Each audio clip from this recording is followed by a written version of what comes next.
பிதாவாகிய தேவனையும் ஆண்டவர் இயேசுவையும் அறிகிற அறிவினாலே கிருபை சமாதானம் பெருகுவதாக.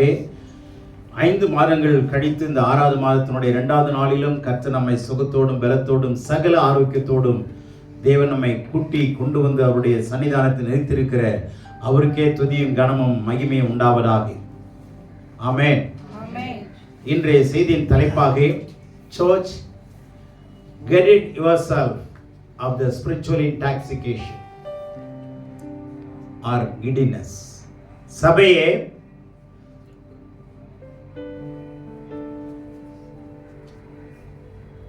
ஆவிக்குரிய போதையிலிருந்து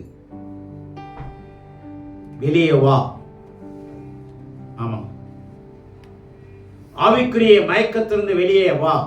சபையே, Church, get rid yourself of the spiritual intoxication or giddiness. மயக்கத்திலிருந்து, ஆவிக்குரிய மயக்கத்திலிருந்து, ஆவிக்குரிய போதையிலிருந்து வெளியே வா. Religious intoxication, மதம் சார்ந்த ஒரு மயக்கம், மதம் சார்ந்த ஒரு போதை.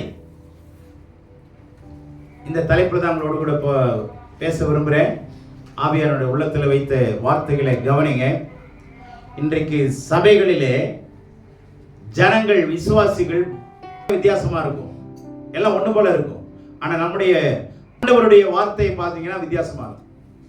ஜெயினிசம், புத்திசம், இந்துயிசம் எல்லாம் இசம்னு இருக்கா. ஆனால் கிறிஸ்தவத்தில் மாத்திரம் கிறிஸ்டியானிட்டின்னு இருக்கும். கிறிஸ்டியானிசம் கிடையாது, கிறிஸ்டியானிட்டி. எல்லாமே இசம்ங்க, இசம் மதம். ஆனால் இது மாத்திரம் என்ன? மார்க்கம். கிறிஸ்டியானிட்டினா என்ன? மார்க்கம். எதுக்கு? கடவுள்கிட்ட போறதுக்கான வழி. மற்றதெல்லாம் மதங்கள். ஆனால் இது மாத்திரம் தான் வழி. எங்க போறதுக்கு? கடவுள்கிட்ட போறது. ஆகவே சபை என்ன பண்ணப்பட்டிருக்குன்னா போதை ஏறி இருக்கு, மயக்கமா இருக்கு, அன்கான்சியஸ் கண்டிஷன்ல இருக்கு. இந்த அன்கான்சியஸ் கண்டிஷன்ல இருக்கிறவங்களை மெடிக்கல்ல என்ன செய்வாங்க? மயக்கத்தில் இருக்கிறவங்களை மயக்கத்தை தெளிவிப்பாங்க இல்லையா? சுய நினைவு இல்லாத இருக்கிறவங்களை என்ன பண்ணுவாங்க? சுய நினைவுக்கு கொண்டு வருவாங்க. அதுக்கு பேரு ரீசசிட்டேஷன் பேர். மயக்க நிலைமையிலிருந்து திரும்பி அவங்கள நார்மலுக்கு கொண்டு வரதுக்கு பேர் என்ன? ரீசசிட்டேஷன். திரும்பி உயிர் ஊட்டுறது, திரும்பி உயிர்ப்பிக்கிறது, சுயநிலைமைக்கு கொண்டு வர்றது. இன்னைக்கு ஆவியானவர் சொல்லுகிறது என்ன தெரியுமா? சுயநிலைமைக்கு கொண்டு வருதுன்னா என்ன அர்த்தம்னா, ஆதி திருச்சபையை திரும்பி பார்க்க வைக்கிறது. ஆதி திருச்சபையை, ஆமா, ஆதி திருச்சபையை திரும்பி பாருங்க. அது எப்படி ஃபங்க்ஷன் ஆனதுன்னு பாருங்க. அப்போஸ்தலர்களால் ஆதி திருச்சபை நடத்தப்பட்டதா, ஆவியானவரால் நடத்தப்பட்டதா? கவனிச்சு பாருங்க. ஆவியானவரால் திருச்சபை கட்டப்பட்டதா, அப்போஸ்தலர்களால் கட்டி எழுப்பப்பட்டதா? உபதேசத்தினாலே உருவாக்கப்பட்டதா அல்லது உருவகங்களினாலே உருவாக்கப்பட்டதா? திரும்பி பாருங்க. கர்த்தர் நடத்தி வந்த வழியை பாருங்க. 1ஆம் நூற்றாண்டு 2ஆம் நூற்றாண்டு வரைக்கும் பிரச்சனையே இல்லைங்க. நீங்க வருடங்களை திருப்பி பார்த்தீங்கன்னா, சரித்திரத்தை புரட்டி பார்த்தீங்கன்னா, பின்னாடி போனீங்கன்னா, கிறிஸ்து பிறந்த பிறகு 300 ஆண்டு, 3வது நூற்றாண்டுக்கு பிறகு கிரேக்கர்கள் எல்லாம் ஒன்று கூடினாங்க. அதுக்கப்புறம் தாங்க இந்த போதனைகள்லாம் என்ன ஆச்சு தெரியுங்களா? கலப்படம் வந்துருச்சு. கிரேக்கர்கள் உள்ளே வந்தாங்க, யூதர்கள் மாத்திரம் தான் சபையில இருந்தாங்க. அது வரைக்கும் பிரச்சனை இல்லை. எப்ப பிரஜாதிகள் உள்ளே வந்தாங்களோ அதன் பிறகு நிறைய கருத்துகள் பரிமாறப்பட்டன, கருத்துகள் செருகப்பட்டன. 3ஆம் நூற்றாண்டுக்கு பிறகு அப்ப என்ன செய்றாங்க கிரேக்கர்கள்லாம்? ஏன்னா அவர்கள் ஞானிகள், கிரேக்கர்கள்லாம் நம்பர் 1 ஞானிகள். அந்த நாட்கள் ஆண்டவர் இயேசு பிறந்த நாட்கள்ல அந்த 1ஆம் நூற்றாண்டு 2ஆம் நூற்றாண்டுல பாத்தீங்கன்னா அரிஸ்டாட்டில், பிளாட்டோ, சாக்ரட்டிஸ், கமாலியேல் இவங்கெல்லாம் மிகப்பெரிய அறிவாளி. அந்த மாதிரி அறிவாளிகிட்ட படிச்சவங்க தாங்க, ஞானிகள் இடத்துல படிச்சவங்க தான் நிறைய பேர். அந்த நாட்கள்ல தான் இந்த யூதர்கள்லாம் சேர்ந்து இருந்தப்போ கிரேக்கரெல்லாம் வந்து அதிகமா கூடின பொழுது கிரேக்கருடைய கூட்டம் அதிகமானதுனால யூதர்கள் புறம் தள்ளப்பட்டார்கள். இதனுடைய கருத்தை பின்னே தள்ளி கிரேக்கருடைய கருத்தை முன்ன வச்சாங்க. புதிய ஏற்பாட்டில் கூட கவனிச்சீங்கன்னா யூதருடைய கருத்தை பின்னாடி தள்ளிடுவாங்க, கிரேக்கருடைய கருத்தை தான் முன்னாடி வச்சாங்க. இப்ப உதாரணமா மத்தேயு வந்து யூதன் தான், அது எப்படியோ முன்னாடி கொண்டு வந்துட்டாங்க. ஆனா லூக்கா யாருக்கு எழுதுறாரு? கிரேக்கருக்கு எழுதுறாரு. ரோமர் யாருக்கு எழுதுறாரு? மார்க் யாருக்கு எழுதுறாரு? ரோமருக்கு எழுதுறாரு. ஆக்சுவலா யார் முன்னாடி வந்திருக்கணும்? யாக்கோபு புத்தகம் தான் முன்னாடி வந்திருக்கணும். அவங்க எல்லாம் யூதர்களுக்கு எழுதப்பட்டது. இப்படி பல மாற்றங்களை கொண்டு வந்துட்டாங்க, பல கருத்துக்களை கொண்டு வந்துட்டாங்க, பல கலாச்சாரங்களை கொண்டு வந்துட்டாங்க. ஆகவே நல்ல கவனிங்க, நாம என்ன செய்யணும் அப்படின்னு சொன்னா, சபை இன்றைக்கு போதை ஊட்டப்பட்ட நிலைமையில அப்படியே, அதாவது ஸ்லைட்லி டீவியேட்டட்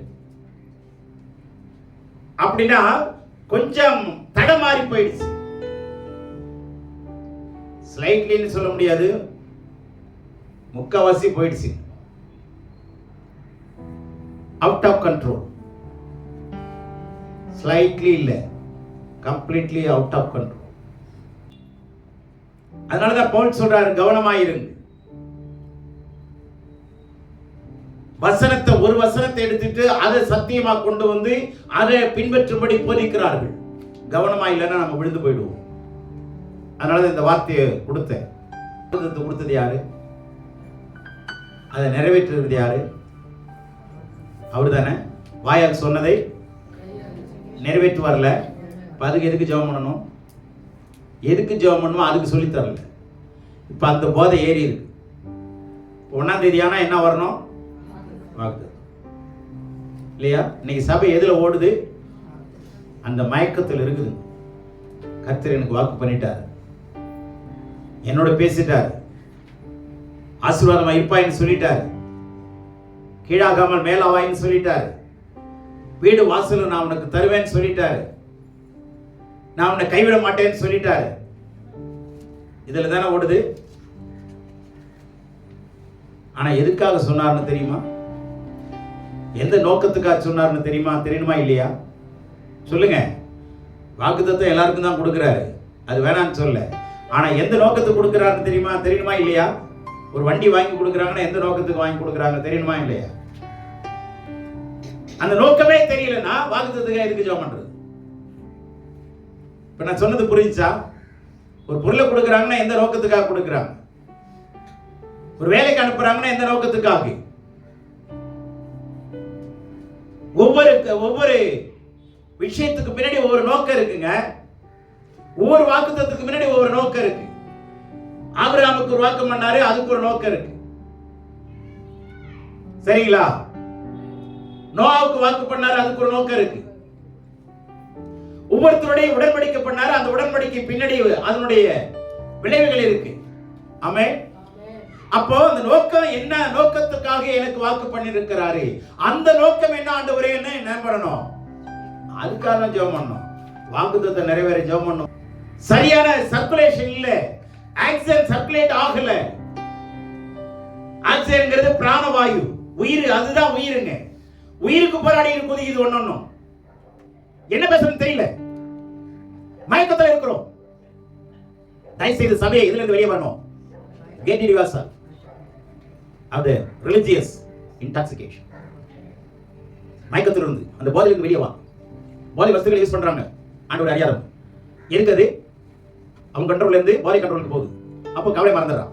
நல்ல தூக்கம் வருது இல்லையா? தேவனுடைய பிள்ளைகளே நல்ல கவனிங்க. ரோமர் 12ஆம் அதிகாரம் 2ஆம் வசனத்தை இதுக்கு ஆதாரமா நான் கொண்டு வரேன். தயவுசெய்து கவனிச்சு கேளுங்க. நீங்கள் இந்த பிரபஞ்சத்திற்கு ஒத்த வேஷம் தெரியாமல் தேவனுடைய நன்மையையும் பிரியமும் பரிபூர்ணமான சித்தம் இன்னதென்று பகுத்தறியத்தக்கதாக உங்கள் மனம் புதிதாகிறதுனாலே மறுரூபமாகுங்கள். இந்த வசனத்தை வீட்டுல போய் ஒரு 10 தடவையாவது படிங்க தயவுசெய்து. 10 times. நீங்கள் இந்த பிரபஞ்சத்திற்கு ஒத்த வேஷம் தெரியாமல், இந்த வேஷம் பிரபஞ்சத்திற்கு ஒத்த வேஷம். விக்கிரகத்திலே எங்க விட்டு வந்தோமோ அதே எகிப்துக்கு போய் திரும்பி நிற்கிறான். எகிப்திலிருந்து இருந்து ஆராதனை செய்யக்கூடாதுங்க. எகிப்திலிருந்து இருந்து என்ன செய்யக்கூடாது? எகிப்தை தாங்குகிறவன் விடுவான். என்ன சொல்லுகிறது? எகிப்தை தாங்குகிறவன் விடுவான். எகிப்தில இருந்துகிட்டே ஆராதனை பண்ணலாம். ஆனா ஆண்டவர் என்ன பண்ணாரு? கவனிங்க. ஆண்டவர் என்ன பண்ணாரு? எகிப்தை விட்டு வெளியே வந்து ஆராதனை செய்ய. எங்க இருந்தா என்னங்க? ஆண்டவர் எங்க எல்லா இடத்துலயும் இருக்கிறாரு. என்ன பண்ணலாம்? எல்லா இடத்துலயும் ஆராதனை செய்யலாம். தேவனுடைய பிள்ளைகளே, நீங்க நினைக்கிறபடி ஆராதனை செய்வது ஆராதனை அல்ல. கர்த்தர் விரும்புகிறபடி நாம் செய்ய வேண்டியது ஆராதனை. கர்த்தர் விரும்புகிற வாழ்க்கை தான் ஆராதனை. ஆராதனை செய்யறது பெரிய விஷயம் இல்ல, எல்லாருமே செய்யலாம். ஆனா ஆண்டவர் விரும்புகிறபடி செய்யறது ஆராதனை. ஆமென். எந்த வேலையும் நாம செய்யலாம், எந்த ஊழியத்தையும் செய்யலாம். ஆனா ஆண்டவர் விரும்புகிற ஊழியத்தை செய்வது தான் ஆராதனை. ஆகவே கவனிங்க, இந்த மயக்கத்திலிருந்து சபை வெளியே வரணும். சீயோன் குமாரத்தியே, எருசலேம் குமாரத்தியே, பாபிலோனின் குமாரத்திகளிடத்தில் இருந்து உன்னை விடுவித்துக் கொள். எருசலேம் குமாரத்தியே, உன்னை பாபிலோன் குமாரத்திகளிடத்தில் இருந்து உன்னை விடுவித்துக் கொள். இன்னைக்கு இந்த வார்த்தை ரொம்ப முக்கியமானது. இந்த வசனத்தை 1985 எண்ணூர்ல பேசியிருக்கிறேன். இந்த வார்த்தை எனக்கு ஞாபகம். ஒரு சின்ன சர்ச்சில் இந்த வசனத்தை நான் பேசுறேன். எருசலேம் குமாரத்தியே, பாபிலோன் குமாரத்திகளிடத்தில் இருந்து உன்னை விடுவித்துக் கொள். இன்னைக்கு சபைகளில் மயக்கம் இருக்குங்க. ரிலிஜியஸ் மயக்கம். நான் போயிட்டு ஆராதனை பண்ணணும், ஜெபம் பண்ணணும், துதிக்கணும். ரைட், உண்மைதான். ஆனா மயக்கத்தில் இருக்காது. அது ஆபத்தான ஒன்று. அந்த போதையில் இருக்கக்கூடாது. ஆகவே சபையானது முதலாவது சடங்கிலிருந்து வெளியே வர வேண்டும். மத்தேயு எழுதின சுவிசேஷம் 15ஆம் அதிகாரத்துல நீங்க வீட்டுல 15ஆம் அதிகாரத்தையும் தயவு செய்து மார்க் 7ஆம் அதிகாரத்தையும் வீட்டுல தயவு செய்து படிங்க. அங்க என்னென்னலாம் மீறப்படுகிறது, அதனால என்னென்ன சம்பவங்கள் வருகிறது என்பதை நீங்க கண்டுபிடிங்க. டிசைபிள்ஷிப்புக்கு வரணும். அந்த சீஷத்துவம்னா அர்த்தம் என்ன தெரியுமா? Discipleship is a relational function. சீஷத்துவம் என்பது உறவின் அடிப்படையில் நடக்கிற ஒரு விஷயம். விசுவாசியா இருக்கிற நீங்க சீஷர்களா மாறுபடி நான் உங்களை அன்பா கேட்டுக்கொள்கிறேன். சீஷனா மாறலனா தேவனுடைய திட்டத்துக்கு எதிரானவர்கள் என்பதை மறந்துடாது. ஏன்னா நீங்க வீட்டுல படிச்சு பாருங்க. மத்தேயு 28ஆம் அதிகாரம் 18, 19, 20 இந்த 3 வசனத்தை படிச்சு பாருங்க. ஞானஸ்நானம் கொடுத்து திருமுழுக்கு கொடுத்து சீஷர் ஆக்குங்க. என்ன ஆக்குங்க? விசுவாசி ஆக்குங்க. இருக்கு அவளை சீஷர் ஆக்கு. இதான் ஆண்டவர் இயேசு கிறிஸ்துவினுடைய கட்டளைங்க. நீங்க எத்தனை பேர் சீஷர் ஆக முடியும் உங்களை ஒப்பு கொடுக்குறீங்கிறத கடவுள் எதிர்பார்க்கிறார். கடவுள்கிட்ட ஆண்டவராக இயேசுவோடு நடந்தவங்க யாரு? சீஷர்கள். அவரோட இருந்தவங்க யாரு? சீஷர்கள். யாருக்கு தான் கற்றுக் கொடுத்தாரு? சீஷர்களுக்கு.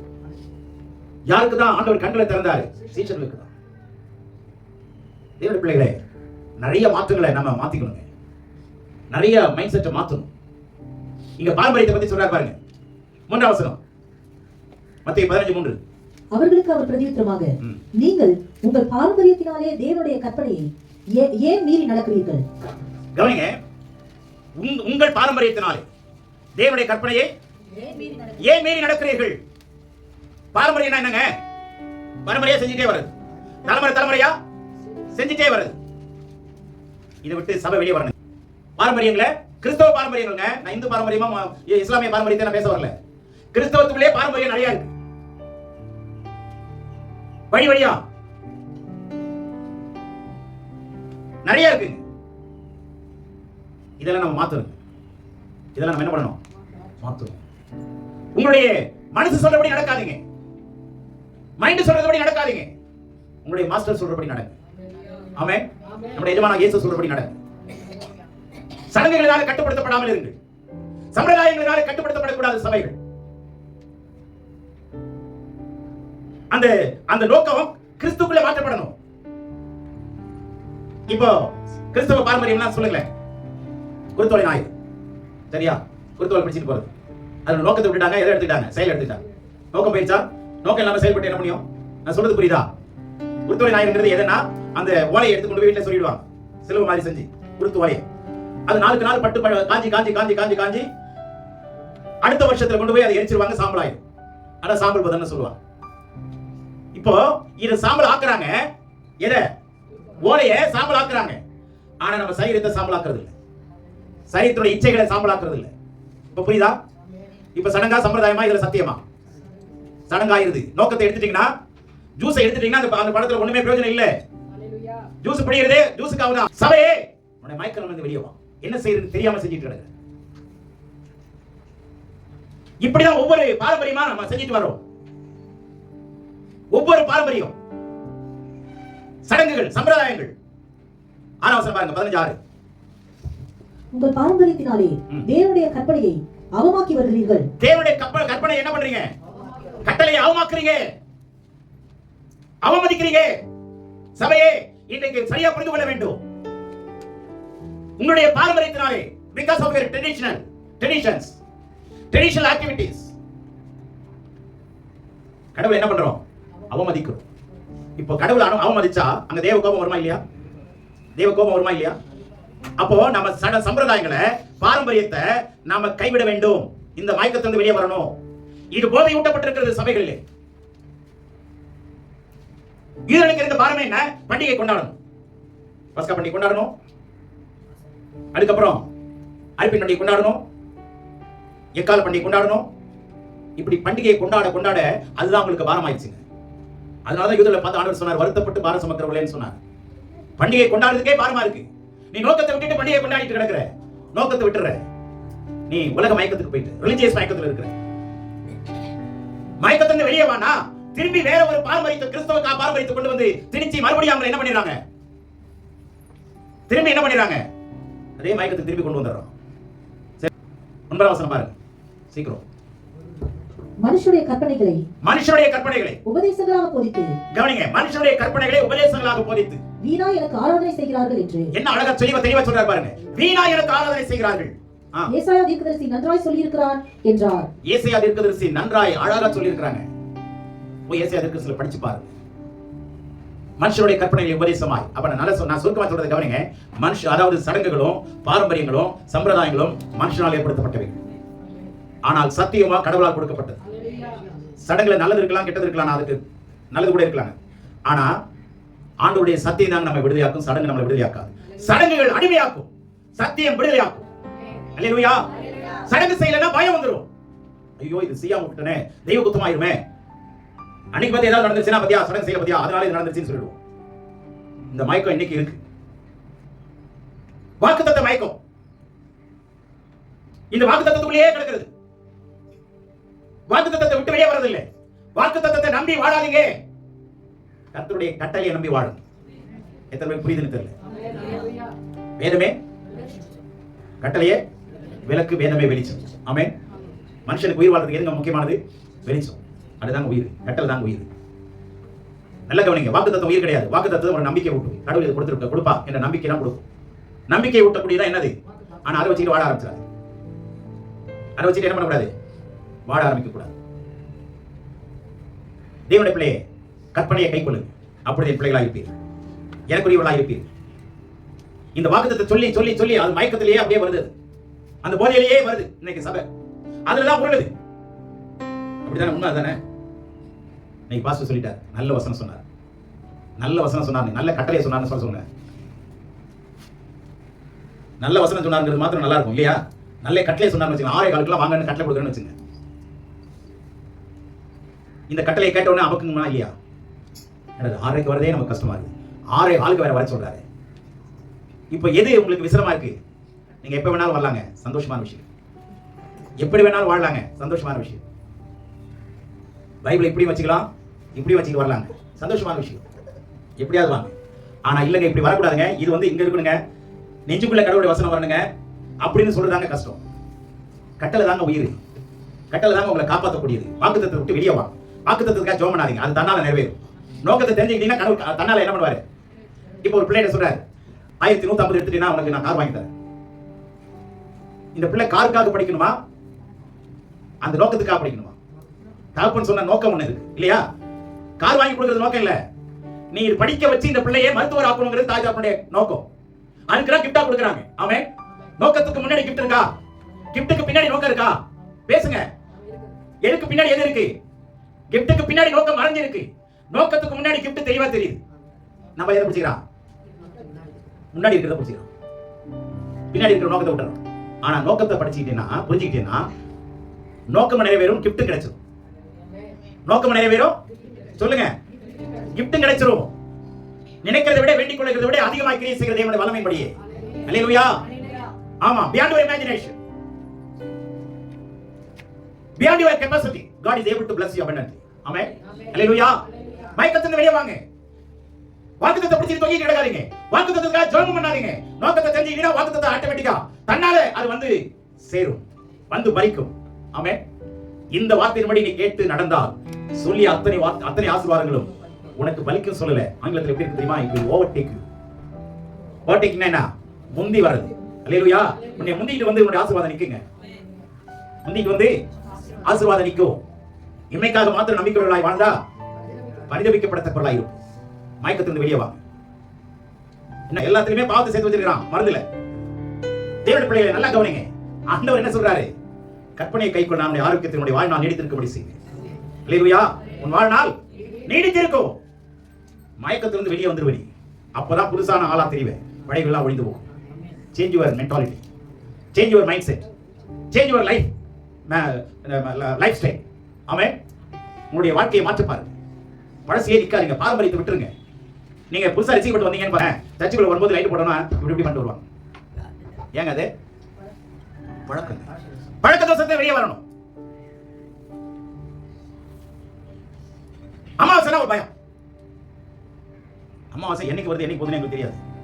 சில பேர் தெளிவா சொல்லுவாங்க, ஐயா இன்னைக்கு அமாவாசையா? ஆமா, இன்னைக்கு என்ன அமாவாசை? என்ன எனக்கா ஜெபம் பண்ணி அமாவாசை வந்தா ஏதாவது ஒன்று ஆயிடுது. மைண்ட் செட் மாத்துங்க. விளங்குதா? தேவனுடைய பிள்ளைகளை மைண்ட் செட்டை மாத்துங்க. பழக்க தோஷத்தை வெளியே வாங்க.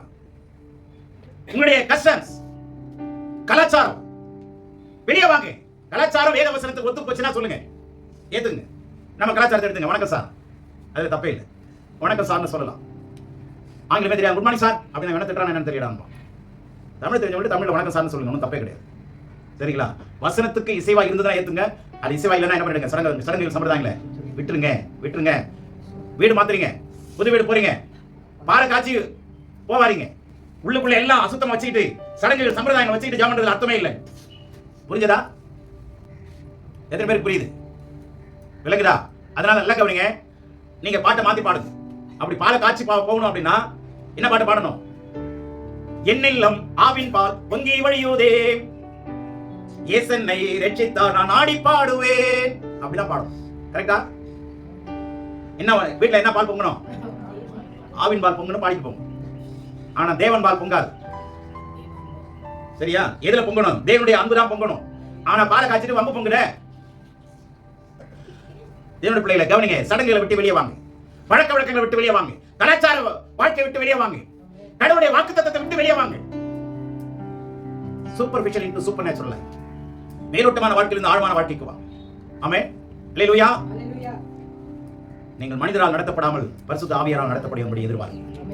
கடைசியா சொல்லி முடிக்கிறேன். ரோமர் 14:8-14 என்ன சொல்லுது? எவர்கள் தேவனுடைய ஆவியினால் நடத்தப்படுகிறார்களோ அவர்கள் தேவனுடைய புத்திரராக இருக்கிறார். சடங்குகள் ஒரு நாள் உங்களை மீட்காதுங்க. சம்பிரதாயம் ஒரு நாள் உங்களை விடுவிக்காது. சத்தியம் ஒண்ணுதான் விடுவிக்கும். சத்தியம் ஒண்ணுதான். வசனமே சத்தியம். ஆமென். மேலும் எவர்கள் தேவனுடைய ஆவியினாலே நடத்தப்படுகிறார்களோ அவர்கள் தேவனுடைய புத்திரராக இருக்கிறார்கள். எவர்கள் நடத்தப்படுகிறார்களோ, தேவனுடைய பிள்ளை யாரா இருந்தாலும் பரவாயில்லை. நீ நடத்தப்படுறியா? யாரால? ஆவியானவரால் நடத்தப்படும். சடங்குகள், பழக்க வழக்கங்கள், சம்பிரதாயங்கள், பாரம்பரியங்கள் கிறிஸ்தவத்துக்குள்ள இருக்கிறத சொல்றேன். உலகத்தில் இருக்கிறதை வெளியே வாங்க. பிரபஞ்சத்தின் கொத்த வேஷம் தெரியாமல் கர்த்தருடைய சித்தம் பகுத்தறியத்தக்கதாக உங்கள் மனம் புரிதாகணும். உங்கள் மைண்ட் என்ன ஆகணும்? ரெனிவல் ஆகணும். உங்கள் மனம் புரிதாகணும். இவை எல்லாவற்றை விட்டு வெளியே வாங்க. அப்பொழுது கடவுள் உங்களை பிரகாசிக்க பண்ணுவார். உங்களுடைய கோபங்களை விட்டு வெளியே வாங்க. உங்களுடைய அறியாமை விட்டு வெளியே வாங்க. இது எனக்கு தெரியல ஆண்டவரே சொல்லாதீங்க. அறியாமை என்பதே பாவம். Ignorance is a sin in the sight of the Lord. Depart from the ignorance. பேரமை விட்டு விலகுங்கள். பேருமையா இருக்காதீங்க. பேரையும் போதையும் ரெண்டு ஒண்ணுங்க. பேரையா இருக்கிறதும் போதையும் ரெண்டு ஒண்ணு. போதையில் இருக்கிறவன் சும்மா கிடப்பான், பேதையில் இருக்கிறவன் எதுவும் செய்ய மாட்டான், எனக்கு தெரியாத சார்ந்து போயிடுவான். தேவனுடைய பிள்ளை ஏழையா இருக்கலாம், கோழையா இருக்காதீங்க. வேத வசனத்தில் வீரமுள்ளவளா இருங்க, உணர்வுள்ளவளா இருங்க, உணர்வுள்ளவளா இருங்க. நான் ஆண்டவருடைய பிள்ளை, ஆண்டவருடைய வார்த்தை எனக்கு முக்கியம். ஆண்டவருடைய வார்த்தை தான் வசனம், அவருடைய வசனம் தான் சத்தியம். சத்தியம் என்றைக்கு மாறாது, சத்தியம் என்றைக்கு மாறாது. கர்த்தர் தாமே இந்த வசனங்களை, இந்த வார்த்தைகளை நம்ம கொடுத்திருக்கிறார். சபை என்ன ஆகணும்? போதையிலிருந்து வெளியே வரணும். மயக்கத்திலிருந்து என்ன ஆகணும்? வெளியே வரணும். கர்த்தர் தாமே நம்மை ஆசீர்வதிப்பாராக. ஆமென்.